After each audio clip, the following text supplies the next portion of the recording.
संयुक्त राष्ट्र की परिभाषा के मुताबिक किसी भी इंसान को डराकर, बलपूर्वक या दोषपूर्वक तरीके से काम लेना, यहाँ वहां ले जाना या फिर बंधक बनाकर रखने जैसे कृत्य तस्करी की श्रेणी में आते हैं। ऐसे में मानव तस्करी एक गंभीर अपराध है और मानवाधिकारों के उल्लंघन का सबसे खराब रूप है। संयुक्त राष्ट्र द्वारा इस घटना के खिलाफ जागरूकता बढ़ाने और रोकथाम को बढ़ावा देने के लिए हर साल 30 जुलाई को मानव तस्करी के खिलाफ विश्व दिवस मनाया जाता है। इस साल भी यह दिन विश्व भर में मनाया गया, जिसकी theme reach every victim of trafficking, leave no one behind रही।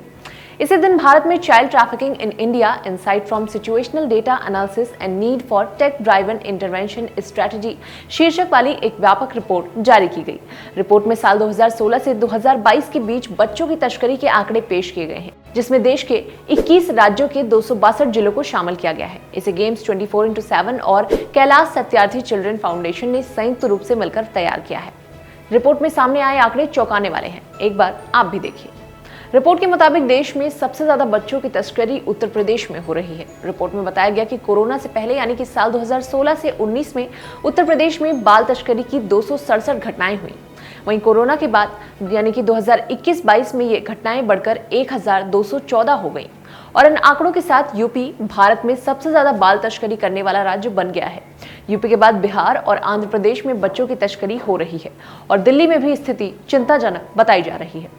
जिलावार देखा जाए तो बाल तस्करी में जयपुर शहर देश में हॉटस्पॉट के रूप में उभरा है, जबकि सूची के अन्य शीर्ष 4 स्थानों पर राष्ट्रीय राजधानी दिल्ली के कुछ इलाके शामिल हैं। हालांकि इस दौरान कुछ बच्चों को इस जाल में फंसने से बचाया भी गया, जिसमें 18 साल से कम उम्र के 13,549 बच्चे शामिल रहे। यानी कि एक तरह से कहें तो बचाए गए 80% बच्चे 13 से 18 साल की उम्र के थे, जबकि 13% 9 से 12 साल की उम्र के थे, जबकि 2% से ज्यादा बच्चे 9 साल से भी कम उम्र के रहे। इससे पता चलता है कि बाल तस्करी विभिन्न आयु वर्ग के बच्चों को प्रभावित करती है, जिससे आज ये एक व्यापक मुद्दा बन चुका है।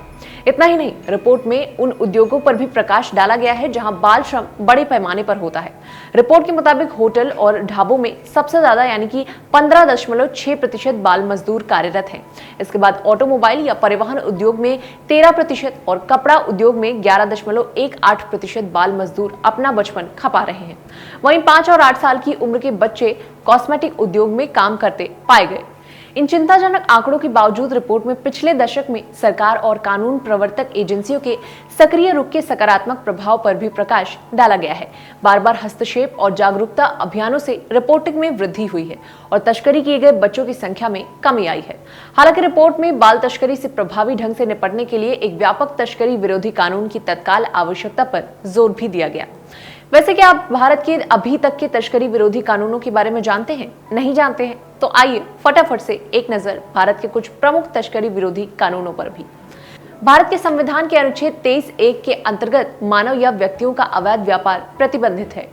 अनैतिक यातायात अधिनियम 1956 वाणिज्य यौन शोषण के लिए अवैध व्यापार की रोकथाम का प्रमुख विधान है। आपराधिक कानून अधिनियम 2013 लागू हो गया है, जिससे भारतीय दंड संहिता की धारा 370 को धारा 370 और 370 का आईपीसी से प्रतिस्थापित किया गया है, जिसमें मानव तस्करी के खतरे का प्रतिकार करने के लिए व्यापक प्रावधान किए गए हैं, जिसमें अवैध व्यापार सहित शारीरिक शोषण या किसी भी रूप में बच्चों के यौन शोषण, गुलामी, दास्तां या अंगों को जबरन हटाने सहित किसी भी रूप में शोषण संबंधी प्रावधान शामिल है। 14 नवंबर 2012 से लागू बाल संरक्षण अधिनियम 2012 बच्चों को यौन अपराधों और यौन शोषण से बचाने के लिए विशेष कानून है। इसमें गहन और साधारण यौन उत्पीड़न सहित यौन दुर्व्यवहार के विभिन्न रूपों की सटीक परिभाषाएं दी गई हैं। महिलाओं और बच्चों की तस्करी से संबंधित अन्य विशिष्ट विधान है, जिसमें बाल विवाह निषेध अधिनियम 2006, बंधुआ श्रम प्रणाली उन्मूलन अधिनियम 1976, बाल श्रम निषेध एवं विनियमन अधिनियम 1986 और मानव अंग प्रत्यारोपण अधिनियम 1994 शामिल है। और भारतीय दंड संहिता में वेश्यावृत्ति के उद्देश्य से लड़कियों को बेचने और खरीदने से संबंधित धारा 372 और 373 सहित अन्य विशिष्ट कानून अधिनियमित किए गए हैं। इसके अलावा देश की अलग अलग राज्य सरकारों ने भी इस मुद्दे से निपटने के लिए विशिष्ट कानून बनाए हैं। तो बस आज की वीडियो में इतना ही। इस वीडियो में दी गई जानकारी आपको कैसी लगी कमेंट सेक्शन में लिखकर बताना बिल्कुल ना भूलें। ऐसी तमाम जानकारियों के लिए देखते रहें और करते रहें बातें यूपी की। नमस्कार।